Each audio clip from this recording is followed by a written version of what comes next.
امیر خان متقي د ترکمنستان له ولسمشر سره په یو شمېر موضوعاتو خبرې کړې دي. سلام درنو لیدونکو، ستړي مشئ. د طالبانو د حکومت د بهرنیو چارو سرپرست وزیر امیر خان متقي ترکمنستان ته د خپل سفر په وروستۍ ورځ نن د هغه هیواد له ولسمشر قربان قلی بردي محمدوف پر یو لړ موضوعاتو خبرې کړې دي.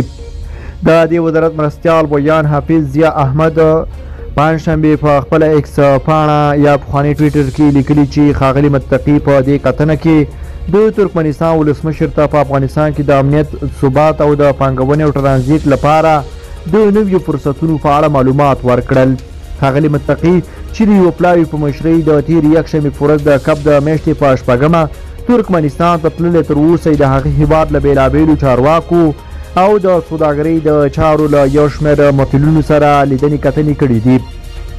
د ښاغلي ضیا احمد په وینا نوموړي د ترکمنستان له ولسمشر سره له کتنې مخکې د نفت او ګازو په چارو کې د دې هیواد د وزیرانو شورا له مرستیال باطر امانوف سره په کتنه کې د ګازو د نللیکې ټاپي پروژې او افغانستان ته د مایع ګازو د لیږد په اړه خبرې وکړي. دا چې آیا په دې سفر کې د دواړو لورو ترمنځ د پام وړ کومې موافقې هم لاسلیک شوي که نه، تر اوسه رسما څه نه دي ویل شوي. ترکمنستان د منځنۍ اسیا د یو شمېر نورو هغو هیوادونو په قطار کې دی چې د طالبانو له سرپرست حکومت سره یې ښې اړیکې ټینګې کړي، خو هغه یې لکه د نورو هیوادونو په څېر تر اوسه په رسمیت نه دی پېژندلی. دا څنګه چل دی؟